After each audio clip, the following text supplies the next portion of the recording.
ಕಾಂತಾಯ ಕಲ್ಯಾಣ ಗುಣೈಕಧಾಮ್ನೆ ನವದ್ಯೋನಾಥ ಪ್ರತಿಮಪ್ರಭಾಯ ನಾರಾಯಣಾಯ ಅಖಿಲ ಕಾರಣಾಯ ಶ್ರೀಪ್ರಾಣನಾಥಾಯ ನಮಸ್ಕರೋಮಿ. ತಪಸ್ವಾಧ್ಯಾಯ ಶುಶ್ರೂಷಾ ಕೃಷ್ಣಪೂಜಾರತಂ ಮುನಿಂ ವಿಶ್ವೇಶಮಿಷ್ಟದಂ ವಂದೇ ಪರಿವ್ರಾಟ್ ಚಕ್ರವರ್ತಿನಂ. ವಿಷ್ಣುತೀರ್ಥರ ಮಹಿಮೆಯನ್ನು ಪಂಡಿತಾಚಾರ್ಯರು ತಾವು ವರ್ಣನೆ ಮಾಡ್ತಾ ಇದ್ದರು. ಒಳ್ಳೆ ಮಂತ್ರಗಳ ಸಿದ್ಧಿಯನ್ನು ಪಡ್ಕೊಂಡಿರ್ತಕ್ಕಂಥವರು ಮನು ಸಂಸಿದ್ಧಿಮಾನ್ ಮನಃ. ಒಳ್ಳೆ ಮಂತ್ರಗಳ ಸಿದ್ಧಿ, ಸ್ಪಷ್ಟವಾದ ಸಿದ್ಧಿ, ಅನುಗ್ರಹ ಶಕ್ತಿ ಅದನ್ನು ಅವರು ಸಂಪಾದನೆ ಮಾಡಿದರು ವಿಷ್ಣುತೀರ್ಥರು. ಅವರಿಗೆ ಒಂದು ಅಪೇಕ್ಷೆ ಇತ್ತಂತೆ. ಏನು ಅಪೇಕ್ಷೆ ಅಂತ ಹೇಳಿದರೆ, ಮಧ್ವಾಚಾರ್ಯರ ಶಿಷ್ಯಂದ್ರಗಳು ಬಹಳ ಜನ ಇದ್ದಾರೆ. ಗೃಹಸ್ಥರುಗಳಿದ್ದಾರೆ, ಬ್ರಹ್ಮಚಾರಿಗಳಿದ್ದಾರೆ, ಸನ್ಯಾಸಿಗಳಿದ್ದಾರೆ. ಆದರೆ ಎಲ್ಲ ಶಿಷ್ಯಂದ್ರಗಳಲ್ಲಿ ನಾನು ಮೊದಲನೆಯವನಾಗಬೇಕು. ಸಂಖ್ಯಾಮಾಂ ಪೂರ್ಣೀಮಾಗಾತ್ ಅಲಂಕಾರ ಶಾಸ್ತ್ರದಲ್ಲಿ ಹೇಳ್ತಾರೆ, ವಚೋ ಭಂಗ್ಯಂತರಾಶ್ರಯಂ ಎಂಬುದಾಗಿ. ಪರ್ಯಾಯೋಕ್ತಂತು ಗಮ್ಯಸ್ಯ ವಚೋ ಭಂಗ್ಯಂತರಾಶ್ರಯಂ ಎಂಬುದಾಗಿ. ಮಾತನಾಡ್ತಕ್ಕಂತಹ ಪ್ರಕಾರಗಳು ಅನೇಕ ವಿಧವಾಗಿರುತ್ತೆ ಎಂಬುದಾಗಿ. ಪಂಡಿತಾಚಾರ್ಯರು ಕೂಡ ಆ ವಿಷ್ಣುತೀರ್ಥರ ಅಪೇಕ್ಷೆ ಏನಿದೆ, ನಾನು ಆಚಾರ್ಯರ ಶಿಷ್ಯಂದ್ರಗಳಲ್ಲಿ ಅತ್ಯಂತ ಶ್ರೇಷ್ಠ ಅಗ್ರಗಣ್ಯನಾದ ಶಿಷ್ಯ ನಾನಾಗಬೇಕು ಎಂಬುದಾಗಿ ವಿಷ್ಣುತೀರ್ಥರಿಗೆ ಅಪೇಕ್ಷೆ ಇತ್ತು ಎಂಬುದಾಗಿ. ಅಂಥ ಒಂದು ಅನುಗ್ರಹಕ್ಕೆ ಪಾತ್ರನಾದವರು ನಾನಾಗಬೇಕು ಅಂತ ಅವರ ಅಪೇಕ್ಷೆ ಇತ್ತು ಎಂಬುದಾಗಿ. ಅದನ್ನು ಭಂಗ್ಯಂತರಾಶ್ರಯಂ, ಪಂಡಿತಾಚಾರ್ಯರು ಒಳ್ಳೆಯ ಕವಿಗಳು, ಅವರು ಹೇಳ್ತಕ್ಕಂಥ ಭಂಗಿ ನೋಡ್ರಿ, ಸಂಖ್ಯಾಮಾಂ ಪೂರಣೀಮಾಗಾತ್. ಹೀಗೆ ಅವ್ರು ಹೇಳ್ತಾರೆ, ನಾನು ಮಧ್ವದಾಸಂ ಆಚಾರ್ಯರ ಸೇವಕನಾಗಬೇಕು. ಎಂಥ ಸೇವಕ ಆಗಬೇಕು? ಈ ಪೂರ್ಣ ಪ್ರತ್ಯಯ ಅಂತ ವ್ಯಾಕರಣಶಾಸ್ತ್ರದಲ್ಲಿ ಅದು ಬರುತ್ತೆ. ದ್ವೇಸ್ತೀಯ ಎಂಬುದಾಗೆಲ್ಲ ಹೇಳ್ತಾರೆ. ತೀಯಪ್ಪನ್ನೋ ಪ್ರತ್ಯಯವನ್ನು ಹೇಳ್ತಾರೆ, ತೀಯ ಪ್ರತ್ಯಯ ಎಂಬುದಾಗಿ. ತೃತೀಯ, ದ್ವಿತೀಯ ಎಂಬುದಾಗೆಲ್ಲ ರೂಪಗಳ ಸಿದ್ಧಿ ಆಗತ್ತೆ. ಏನು ದ್ವಿತೀಯ, ತೃತೀಯ, ಎರಡನೆಯವನು, ಮೂರನೆಯವನು ಎಂಬುದಾಗೆಲ್ಲ ಪೂರಣ ಪ್ರತ್ಯಯ ಅಂತ ಹೇಳ್ತಾರೆ. ಪೂರಣ ಅಂತ ಹೇಳಿದರೆ ಭರ್ತಿ ಮಾಡೋದು, ಭರ್ತಿ ಮಾಡೋದು ಎಂಬ ಅರ್ಥದಲ್ಲಿ. ತೀಯ ಪ್ರತ್ಯಯ, ಮಟು ಪ್ರತ್ಯಯ ಅಂತ ಹೀಗೆಲ್ಲ ಪ್ರತ್ಯಯಗಳನ್ನು ಪಾಣಿನಿ ವ್ಯಾಕರಣಶಾಸ್ತ್ರದಲ್ಲಿ ವಿಧಾನ ಮಾಡಿದ್ದನ್ನು ನಾವು ನೋಡ್ತೀವಿ. ಆದರೆ ಏಕ ಅನ್ನೋ ಶಬ್ದಕ್ಕೆ ಅಲ್ಲಿ ಪೂರ್ಣ ಪ್ರತ್ಯಯ ಬರೋದೇ ಇಲ್ಲ. ಈ ದ್ವಿತೀಯ, ತೃತೀಯ ಅಲ್ಲೆಲ್ಲ ಕಡೆಯಲ್ಲೂ ಕೂಡ ತೀಯ ಅನ್ನೋ ಪ್ರತ್ಯಯ, ದ್ವಯೋಹ ಪೂರ್ಣ ಎಂಬುದಾಗೆಲ್ಲ ಆಗತ್ತೆ. ಪೂರ್ಣಾರ್ಥಕವಾದ ಪ್ರತ್ಯಯಗಳು ಬರುತ್ತೆ. ಆದರೆ ಏಕ ಅನ್ನೋ ಶಬ್ದಕ್ಕೆ ಅಂದರೆ ಒಂದನೇ ಸ್ಥಾನವನ್ನು ಅಲಂಕರಿಸುವವನು, ಈ ಅರ್ಥದಲ್ಲಿ ಪೂರ್ಣ ಪ್ರತ್ಯಯ ಬರೋದೇ ಇಲ್ಲ. ಅಲ್ಲಿ ಪ್ರಥತೆ ಇತಿ ಪ್ರಥಮಃ ಎಂಬುದಾಗಿ, ಅಲ್ಲಿ ಪ್ರಥೇರಮಚ್, ಅಮಚ್ ಅನ್ನೋ ಪ್ರತ್ಯಯ ಬರುತ್ತೆ, ಪ್ರಥಮ ಎಂಬುದಾಗಿ ರೂಪ ಆಗತ್ತೆ. ಅಂದರೆ ವಿಷ್ಣುತೀರ್ಥರ ಅಪೇಕ್ಷೆ ಏನು? ಅಪೇಕ್ಷೆ ನಾನು ಪ್ರಪ್ರಥಮನಾಗಬೇಕು, ಅಗ್ರಗಣ್ಯನಾಗಬೇಕು ಎಂಬುದಾಗಿ. ಈ ರೀತಿಯಾಗಿ ಮನಃ ವ್ಯಧಾತ್, ಅವರು ಮನಸ್ಸನ್ನು ಮಾಡಿದರು ಎಂಬುದಾಗಿ. ದಿಶಂ ಪ್ರಯಾಂತಂ ಶಶಿನಃ ಚರಂತಂ ಪರ್ಯಶೋಧಯತು ತೀರ್ಥಕಂ ವಿಷ್ಣುತೀರ್ಥಂಚ ವಿಷ್ಣುತೀರ್ಥಶ್ಚ ತೀರ್ಥಕಂ. ವಿಷ್ಣುತೀರ್ಥರು ಪಾರಿವ್ರಾಜ್ಯಂ ಪ್ರಾರ್ಥಯಂತಂ, ಅವರು ಆಚಾರ್ಯರಲ್ಲಿ ಬಂದು ಶರಣಾಗತರಾದಾಗ ನನಗೆ ಸನ್ಯಾಸವನ್ನು ಕೊಡಬೇಕು ಎಂಬುದಾಗಿ. ಅಲ್ಲಿ ಪದ ಇರೋದು ಪಾರಿವ್ರಾಜ್ಯಂ ಪ್ರಾರ್ಥಯಂತಂ. ಪಾರಿವ್ರಾಜ್ಯ ಅಂತ ಹೇಳ್ತಾರೆ. ಅವನು ವ್ರಜತಿ ಪರಿತಃ, ಯಾವಾಗಲೂ ಸಂಚಾರವನ್ನು ಮಾಡಿಕೊಂಡಿರೋದು. ಯಾವುದೇ ಸ್ಥಳದಲ್ಲಿ ಹೆಚ್ಚು ದಿವಸ ಇದ್ದರೆ ಇದು ನನ್ನ ಊರು, ನನ್ನ ಮನೆ ಅಂತ ಅಭಿಮಾನ ಬೆಳೆದು ಬಿಡತ್ತೆ. ಆ ಅಭಿಮಾನ ಉಂಟಾಗಬಾರ್ದು ಅವನಿಗೆ. ಆದ್ದರಿಂದಾಗಿ ಒಂದು ರಾತ್ರಿ, ಎರಡು ರಾತ್ರಿ, ಹೆಚ್ಚು ಅಂದರೆ 3 ರಾತ್ರಿ ಅಷ್ಟೆ. ಅದಕ್ಕಿಂತ ಹೆಚ್ಚು ಕಾಲ ಅಲ್ಲಿ ವಾಸ ಮಾಡೋ ಹಾಗಿಲ್ಲ. ನಿರಂತರವಾಗಿ ಸಂಚಾರವನ್ನು ಮಾಡ್ತಾ ಇರಬೇಕು ಎಂಬುದಾಗಿ. ವಿಷ್ಣು ತೀರ್ಥರು ಕೂಡ ಆಚಾರ್ಯರ ಸೇವೆಯನ್ನು ಬಹಳ ದಿವಸಗಳ ಕಾಲ ಮಾಡಿದರು. ಆಮೇಲೆ ತಾವಲ್ಲಿಂದ ಹೊರಟಿದ್ದಾರೆ. ದಿಶಂ ಪ್ರಯಾಂತಂ ಶಶಿನಃ, ಚಂದ್ರನಿಂದ ಅಭಿಮನ್ಯಮಾನವಾದ ದಿಕ್ಕು ಉತ್ತರ ದಿಕ್ಕು. ಉತ್ತರ ದಿಕ್ಕಿನ ಕಡೆಗೆ ಹೋಗ್ತಾ ಇದ್ದಾರೆ. ಯಾಕೆ? ತೀರ್ಥಸ್ಥಾನವನ್ನು ಮಾಡಬೇಕು. ತೀರ್ಥ ಸ್ನಾನವನ್ನು ಅವಶ್ಯವಾಗಿ ಮಾಡಬೇಕು. ತೀರ್ಥಾಭಿಮಾನಿ ದೇವತೆಗಳ ಅನುಗ್ರಹಕ್ಕೆ ತಾವು ಪಾತ್ರರಾಗಬೇಕು ಎಂಬುದಾಗಿ ವಿಷ್ಣು ತೀರ್ಥರು ತೀರ್ಥಯಾತ್ರೆಗೆ ಹೊರಟಿದ್ದಾರೆ. ಗಂಗೆ, ನರ್ಮದೆ, ಬೇಕಾದಷ್ಟು ತೀರ್ಥ ಸ್ಥಳಗಳು, ಅಲ್ಲಿಗೆಲ್ಲ ಹೋಗಿ ಸ್ನಾನವನ್ನು ವಿಷ್ಣು ತೀರ್ಥರು ಮಾಡ್ತಾ ಇದ್ದಾರೆ. ಅಲ್ಲ, ವಿಷ್ಣು ತೀರ್ಥರು ಹೋಗಿ ಏನು ಮಾಡಿದರು? ಅದು ವಿಷ್ಣು ತೀರ್ಥರನ್ನು ಆ ತೀರ್ಥಾಭಿಮಾನಿ ದೇವತೆಗಳು ಪವಿತ್ರರನ್ನಾಗಿ ಮಾಡಿದರು. ವಿಷ್ಣು ತೀರ್ಥರು ಆ ಗಂಗಾದಿ ತೀರ್ಥಗಳನ್ನು ಪವಿತ್ರವನ್ನಾಗಿ ಮಾಡಿದರು. ಹೀಗೆ ಗಂಗಾದಿ ತೀರ್ಥದ ಅಭಿಮಾನಿ ದೇವತೆಗಳಿಂದ ವಿಷ್ಣು ತೀರ್ಥರು ಪವಿತ್ರರಾದರು. ಆ ಭಗವಂತನ ವಿಶೇಷವಾದ ಸನ್ನಿಧಾನ ಅವರಲ್ಲಿ ಪ್ರಾಪ್ತ ಆಗಿದೆ. ಭಗವಂತನ ಸನ್ನಿಧಾನ ಬರಬೇಕಾದ್ರೆ ನಮ್ಮಲ್ಲಿ ಆ ಪಾವಿತ್ರ್ಯ ಇರಬೇಕು.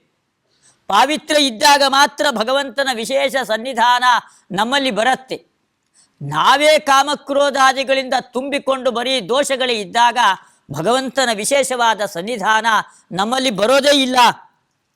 ಅದರಿಂದಾಗಿಯೇ ತೀರ್ಥಸ್ಥಳಗಳಿಗೆ ಹೋಗಿ ತೀರ್ಥಯಾತ್ರೆಯನ್ನು ಮಾಡಿ ತೀರ್ಥಾಭಿಮಾನಿ ದೇವತೆಗಳ ಅನುಗ್ರಹಕ್ಕೆ ಪಾತ್ರರಾಗಬೇಕು ಎಂಬುದಾಗಿ ಸ್ಮೃತಿಗಳ ವಿಧಿ ಉಂಟು.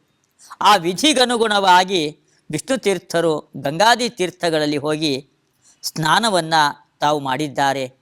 ಅಕಾಮಾನಾಮನೇಕೇಶಾಂ ಸಿದ್ಧಿಭೂಮಿಂ ತಪಸ್ವಿನಾಂ ತಿರೋಹಿತಾತ್ಮ ಪ್ರಾಪಾಸೌ ಹರಿಶ್ಚಂದ್ರಮಹೀಧರಂ. ತಪಸ್ವಿನಾಂ ಸಿದ್ಧಿಭೂಮಿಂ, ಭಾರಿ ದೊಡ್ಡ ದೊಡ್ಡ ಮಹರ್ಷಿಗಳು ಅವರೆಲ್ಲ ತಪಸ್ಸನ್ನು ಮಾಡಿ ಸಿದ್ಧಿಯನ್ನು ಪಡೆದುಕೊಂಡಿರ್ತಕ್ಕಂತಹ ಪವಿತ್ರವಾದ ಭೂಮಿ ಯಾವುದದು? ಹರಿಶ್ಚಂದ್ರ ಪರ್ವತ. ಸಖ್ಯಾದ್ರಿ ಇದೆಯಲ್ಲ, ಸಖ್ಯ ಪರ್ವತ, ಆ ಸಖ್ಯ ಪರ್ವತದ ಒಂದು ಭಾಗ ಅದು ಹರಿಶ್ಚಂದ್ರ ಪರ್ವತ. ಆ ಹರಿಶ್ಚಂದ್ರ ಪರ್ವತವನ್ನು ಬಂದು ತಲುಪಿದ್ದಾರೆ ವಿಷ್ಣು ತೀರ್ಥರು. ತಿರೋಹಿತಾತ್ಮ, ಯಾರ ಜನಗಳಿಗೂ ಕೂಡ ತಾನು ಕಾಣಿಸಿಕೊಳ್ಳಬಾರ್ದು. ಕಾಣಿಸಿಕೊಂಡ್ರೆ ಜನರುಗಳು ಬರ್ತಾರೆ, ಅನುಗ್ರಹ ಮಾಡ್ರಿ ಅಂತ ಹೇಳ್ತಾರೆ. ಅವ್ರ ಜೊತೆಗೆ ಮಾತನಾಡಬೇಕು. ಯಾವುದೇ ಲೌಕಿಕವಾದದ್ದನ್ನು ನಾನು ಸಂಬಂಧ ಇಟ್ಕೊಳ್ಬಾರ್ದು. ಕೇವಲ ಅಧ್ಯಾತ್ಮ ಸಂಬಂಧ ಮಾತ್ರ ಇದವರ ದೃಢವಾದ ನಿರ್ಧಾರ ಆಗಿತ್ತು. ಆದ್ದರಿಂದಾಗಿಯೇ ಹರಿಶ್ಚಂದ್ರ ಪರ್ವತದಂತಹ ಒಂದು ಏಕಾಂತ ಸ್ಥಳವನ್ನು ವಿಷ್ಣು ತೀರ್ಥರು ಆರಿಸಿಕೊಂಡಿದ್ದಾರೆ. ಅನೇಕ ಜನ ಮಹರ್ಷಿಗಳು ತಪಸ್ಸನ್ನು ಮಾಡಿ ಸಿದ್ಧಿಯನ್ನು ಪಡೆದುಕೊಂಡಿರ್ತಕ್ಕಂತಹ ಸಿದ್ಧಿಭೂಮಿ ಅಂತ ಹೇಳ್ತಾರೆ ಅದನ್ನು. ಅಲ್ಲಿಗೆ ಬಂದಿದ್ದಾರೆ ವಿಷ್ಣು ತೀರ್ಥರು. ದ್ವಂದ್ವ ದುಃಖಾನಲೇ ವೀರೋ ಮಾತ್ಸರ್ಯೇಣ ವಿಮತ್ಸರಃ ತತ್ಯಾಜ ಮತ್ವಾ ತಸ್ಯಾಸೌ ಅಶನಾದೀಂಧನಾಯಿತಂ. ಅಲ್ಲಿ ತಪಸ್ಸನ್ನು ಮಾಡಬೇಕು. ಎಲ್ಲ ಋಷಿಮನೆಗಳ ದಾರಿಯಲ್ಲಿ ತಾವು ಸಾಗಬೇಕು. ಆ ಪರಮಾತ್ಮನನ್ನು ಹೊಂದತಕ್ಕಂತಹ ಒಂದು ಗುರಿ, ಆ ಗುರಿಯನ್ನು ತಲುಪಬೇಕು ಎಂಬುದಾಗಿ ವಿಷ್ಣು ತೀರ್ಥರ ದೃಢವಾದ ನಿರ್ಧಾರ. ವೀರಹ ಅಂತ ಹೇಳ್ತಾರೆ ಅವರನ್ನು. ವೀರಹ ಅಂತ ಹೇಳಿದರೆ ಪ್ರಾರಬ್ಧ ಅಂತಗಾಮಿ. ತಾನು ಯಾವುದ ಕಾರ್ಯವನ್ನು ತಾನು ಆರಂಭ ಮಾಡಿದ್ದಾನೆ ಅದರ ಮಧ್ಯದಲ್ಲೇ ಅದನ್ನು ಬಿಡೋದಿಲ್ಲ. ಆ ಗುರಿಯನ್ನು ತಲುಪ್ತಾನೆ. ಅವನನ್ನು ವೀರ ಅಂತ ಕರೀತಾರೆ. ವಿಷ್ಣು ತೀರ್ಥರು ಅಂಥವರು ವೀರರು. ಅವರು ವಿಮತ್ಸರಃ, ಯಾವುದೇ ದೋಷಗಳಿಲ್ಲ. ಮಾತ್ಸರ್ಯ ದೊಡ್ಡ ದೋಷ. ಆ ಮಾತ್ಸರ್ಯ ಅಂತನೋ ದೋಷ ಆ ವಿಷ್ಣು ತೀರ್ಥರಲ್ಲಿ ಸ್ವಲ್ಪನೂ ಇಲ್ಲ ಅವರಲ್ಲಿ. ಅವರು ದ್ವೇಷ ಮಾಡಿದ್ರಂತೆ. ಯಾವುದನ್ನು ದ್ವೇಷ ಮಾಡಿದರು? ದ್ವೇಷ ಅಂತನ್ನೋದು ದೊಡ್ಡ ದೋಷ ಅಲ್ವಾ? ಅದಕ್ಕೆ ಜೀವರಾಶಿಗಳನ್ನು ದ್ವೇಷ ಮಾಡಿದರೂ ದೋಷ ಆಗತ್ತೆ. ಇವರು ಎಲ್ಲವನ್ನೂ ಕೂಡ ಪರಿತ್ಯಾಗ ಮಾಡಿದರು ಅಂತ ಹೇಳ್ತಾರೆ. ಯಾವುದನ್ನು ಪರಿತ್ಯಾಗ ಮಾಡಿದರು ಅಂತ ಹೇಳಿದರೆ, ಯಾವುದು ದ್ವಂದ್ವ ದುಃಖಾನಲೇ ಇಂಧನಾಯಿತಂ, ಯಾವುದು ಇಂಧನಾಯಿತಂ ಅಶನಾದಿ, ಅದನ್ನು ಪರಿತ್ಯಾಗ ಮಾಡಿದರಂತೆ. ಅದನ್ನೆಲ್ಲ ಕೈ ಬಿಟ್ರಂತೆ. ಈ ಆಹಾರ ಅಂತನ್ನೋದೇನಿದೆ, ಖಾರ, ಉಪ್ಪು, ಅತಿಯಾದ ಸಿಹಿ ಪದಾರ್ಥಗಳು, ಇದೆಲ್ಲ ಕಾಮ, ಕ್ರೋಧ, ಲೋಭ ಇವುಗಳಿಗೆ ಕಾರಣವಾಗತ್ತೆ. ಆದ್ದರಿಂದ ಹೆಚ್ಚು ಆಹಾರವನ್ನು ನಾನು ತೆಗೆದುಕೊಳ್ಳೇಬಾರದು ಎಂಬುದಾಗಿ ವಯಸ್ಸಾಗ್ತಾ ಆಗ್ತಾ ಪ್ರಾಚೀನರು ಎಲ್ಲ ಕೈ ಬಿಡ್ತಾ ಇದ್ದರು. ಯಾಕೆ ಅಂದರೆ ಇದೇ ಕಾರಣದಿಂದಾಗಿ. ಕಾಮಕ್ರೋಧಗಳನ್ನು ಗೆಲ್ಲಬೇಕಾದರೆ ಈ ಆಹಾರ ಪದಾರ್ಥದಲ್ಲಿ ಒಂದು ನಿಯಮವನ್ನು ಅನುಸರಿಸೋದು ಕಡ್ಡಾಯವಾಗಿತ್ತು ಪ್ರಾಚೀನ ಕಾಲದಲ್ಲಿ. ವಿಷ್ಣು ತೀರ್ಥರು ಆ ಉಪವಾಸ ವ್ರತವನ್ನು ಕೈಗೊಂಡಿದ್ದಾರೆ. ಯಾಕೆ ಉಪವಾಸ ವ್ರತವನ್ನು ಮಾಡ್ತಾ ಇರೋದು? ನಾನು ಆಗಲೇ ಹೇಳಿದೆ, ಈ ಮಾನ ಅಪಮಾನ, ಸುಖ ದುಃಖ ಇದೆಲ್ಲ ಏನೇನೋ ದ್ವಂದ್ವಗಳು, ಜಯ ಪರಾಜಯ. ನಾನು ಯಾವತ್ತೂ ಗೆಲ್ಲಲೇಬೇಕು, ನನಗೆ ಪರಾಜಯ ಆಗಲೇಬಾರ್ದು, ನನಗೆ ಎಲ್ಲಿ ನೋಡಿದರೂ ಕೂಡ ಮಾನ, ನನಗೊಳ್ಳೆ ಸನ್ಮಾನ ದೊರೀತಾ ಇರಬೇಕು, ನನಗೆ ಯಾವತ್ತೂ ಅವಮಾನ ಆಗಬಾರ್ದು. ಹೀಗೆಲ್ಲ ಏನೇನೋ ದ್ವಂದ್ವಗಳು. ಯಾವಾಗಲೂ ಸುಖ ಸಾಗರದಲ್ಲೇ ಮುಳುಗಿರಬೇಕು, ದುಃಖ ನನಗಾಗಬಾರ್ದು. ಹೀಗೆ ದ್ವಂದ್ವ ದುಃಖಾನಲೇ ಅಂತ ಹೇಳ್ತಾರೆ. ಈ ದ್ವಂದ್ವ ಇದೆಯಲ್ಲ, ಇದು ಬೆಂಕಿಯಂತೆ. ಇದು ದ್ವಂದ್ವ ದುಃಖಾನಲೇ. ಆ ವಿಷಯದಲ್ಲಿ ಮಾತ್ಸರ್ಯೇಣ ಅಂತ ಹೇಳ್ತಾರೆ. ಅದರಲ್ಲಿ ಅಸೂಯೆ ಅಂತೆ. ಆ ಬೆಂಕಿ ನನ್ನಲ್ಲಿ ಉರಿಬಾರ್ದು, ಆ ಬೆಂಕಿ ನಂದಿ ಹೋಗಬೇಕು, ಆರಿ ಹೋಗಬೇಕು. ಯಾವಾಗ ಕಟ್ಟಿಗೆ ಅದೆಲ್ಲ ಇರುತ್ತೆ, ಸೀಮೆ ಎಣ್ಣೆ ತುಪ್ಪ ಎಲ್ಲ ಇದ್ದುಬಿಟ್ರೆ ಆ ಬೆಂಕಿ ಜಾಸ್ತಿ ಉರಿತಾ ಹೋಗತ್ತೆ. ಆವಾಗ ತಾನು ಜೀವನದಲ್ಲಿ ದ್ವಂದ್ವಾತೀತನಾಗಿ ಬಾಳಲಿಕ್ಕೆ ಸಾಧ್ಯ ಇಲ್ಲ. ಪ್ರಾಚೀನ ಋಷಿಮುನಿಗಳೆಲ್ಲರೂ ಕೂಡ ದ್ವಂದ್ವಾತೀತರಾಗಿ ಬಾಳಿದರು. ಆ ದ್ವಂದ್ವಕ್ಕೆ ಒಳಗಾಗಲಿಲ್ಲ. ನಾನೂ ಕೂಡ ದ್ವಂದ್ವಾತೀತನಾಗಿ ಬಾಳಬೇಕು. ಅಲ್ಲ, ಈ ದ್ವಂದ್ವಕ್ಕೆ ಕಾರಣವಾದದ್ದು ಯಾವುದು ಅಂತ ಕೇಳಿದರೆ ಅಶನಾದಿ ಅಂತ ಹೇಳ್ತಾರೆ. ಆ ದ್ವಂದ್ವವೇ ಒಂದು ದೊಡ್ಡ ಬೆಂಕಿ.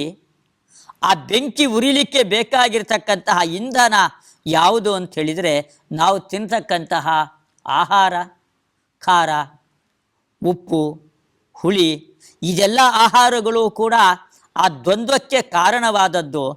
ಆದ್ದರಿಂದ ಅದನ್ನೆಲ್ಲ ಕೈ ಬಿಟ್ಟುಬಿಡಬೇಕು. ಅಂಥ ಆಹಾರವನ್ನೇ ತಾನು ಸ್ವೀಕಾರ ಮಾಡಬಾರದು ಎಂಬುದಾಗಿ ಎಲ್ಲವನ್ನೂ ಕೈ ಬಿಟ್ಟಿದ್ದಾರಂತೆ. ತತ್ಯಾಜಮತ್ವ ತಸ್ಯಾಸೌ. ಅಸೌ ಆ ವಿಷ್ಣು ತೀರ್ಥರು ತತ್ಯಾಜ, ಆ ಕಟ್ಟಿಗೆಯಂತೆ ಇರತಕ್ಕಂತಹ, ಆ ಇಂಧನದಂತೆ ಇರತಕ್ಕಂತಹ ಎಲ್ಲ ಆಹಾರ ಪದಾರ್ಥಗಳನ್ನು ಕೂಡ ಪರಿತ್ಯಾಗ ಮಾಡಿದ್ದಾರೆ. ತುಂಬ ಕಠಿಣವಾದ ಉಪವಾಸ ವ್ರತವನ್ನು ಕೈಗೊಂಡಿದ್ದಾರೆ. ಅದರಿಂದಾಗಿ ಅರಿಷಡ್ವರ್ಗಗಳನ್ನು ತಾನು ಗೆಲ್ಲಬಹುದು ಎಂಬುದಾಗಿ ವಿಷ್ಣು ತೀರ್ಥರ ಅಪೇಕ್ಷೆ.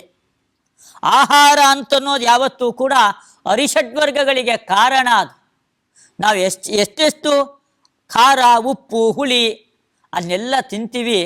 ಅದರಿಂದಾಗಿ ಇಂದ್ರಿಯಗಳೆಲ್ಲವೂ ಕೂಡ ಲೌಕಿಕ ಪದಾರ್ಥಗಳ ಕಡೆಗೆ ತಮ್ಮನ್ನು ಇನ್ನೂ ಹೆಚ್ಚೆಚ್ಚು ಸೆಳೆಯುತ್ತೆ. ಕ್ರೋಧಾದಿಗಳು ಜಾಸ್ತಿ ಆಗತ್ತೆ. ಅದರಿಂದಾಗಿ ಉಪ್ಪನ್ನು ಕೈ ಬಿಡಬೇಕು, ಖಾರವನ್ನು ಬಿಡಬೇಕು, ಹುಳಿಯನ್ನು ಬಿಡಬೇಕು.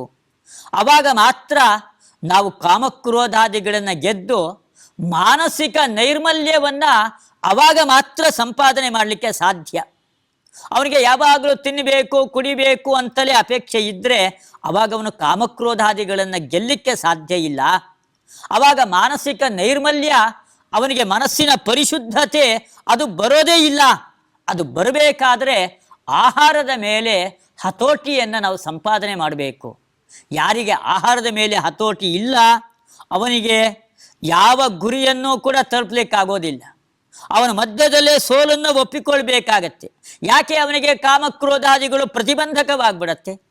ಯಾವಾಗ ಅವನಿಗೆ ಕಾಮಕ್ರೋಧಾದಿಗಳು ಪ್ರತಿಬಂಧಕವಾಗಿಲ್ಲ ಆವಾಗ ಮಾತ್ರ ತನ್ನ ಗುರಿಯನ್ನು ತಾನು ತಲುಪಲಿಕ್ಕೆ ಸಾಧ್ಯ. ವಿಷ್ಣು ತೀರ್ಥರು ಆ ಗುರಿಯನ್ನು ತಾವು ತಲುಪಬೇಕು ಅನ್ನೋ ಉದ್ದೇಶದಿಂದ ಎಲ್ಲವನ್ನೂ ಕೂಡ ಕೈ ಬಿಡಲಿಕ್ಕೆ ಅವರು ಸಿದ್ಧರಾಗಿದ್ದಾರೆ. ಹೀಗೆ ವಿಷ್ಣು ತೀರ್ಥರು ಕಠಿಣವಾದ ವ್ರತಗಳನ್ನು ಅವರು ಮಾಡ್ತಾ ಇದ್ದಾರೆ.